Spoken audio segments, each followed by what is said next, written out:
Predstavljaj si, da se moraš namesto počitnic doma odpraviti na večdnevni pohod. Peš, v vročini, po otoku in čisto brez udobja. To se zgodi Izzy, razvajeni Dinki iz bogate družine, ko se zaplete v pretep s sošolko Lucijo. Ja, za Izo je zagotovo kazen. Izini starši se je odločijo malo prizemljiti, zato jo pošljajo na Kamino Krk. Tam se znajde tudi Ognjen, navdušeni planinec in presenetljivo, tudi Lucija. Njen pohod pa celo plačajo kot nekakšno opravičilo, ker je bila Iza tako kruta do nje. Lucija sprva okleva, a se odloči, da je to njena priložnost. In na poti se zgodi nekaj zanimivega. Lucija začne rasti, postaje bolj samozavestna in pogumna. Ja, Kamino Krk vse akterje zelo preobrazi. Ena stvar, ki pri knjigi res izstopa, je jezik. Dialogi so polni slenga, gamerskih izrazov in fraz. Meni se zdi, da je to zelo težko ujeti, če nisi najstnik, zato me zanima, kako se je avtorica Janja Vidmar lotila tega podviga.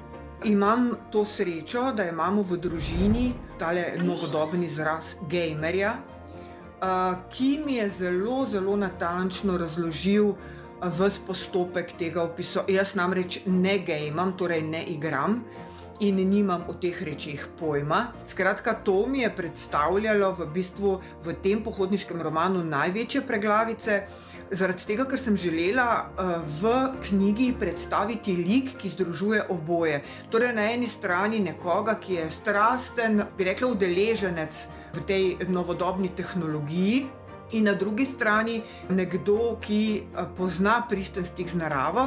Zdaj, če sem pa želela vse te like predstaviti čim bolj avtentično, čim bolj prepričljivo, je bilo pa treba seveda posegati po slengu, po izrazih, ki jih mladi uporabljajo. Koliko mi je uspelo, bodo pa presodili bralci. Hvala, Janja.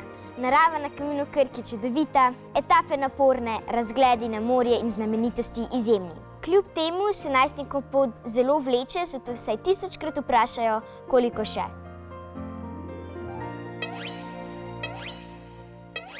Zelo lepo, Zarja, poglejmo pa vprašanje.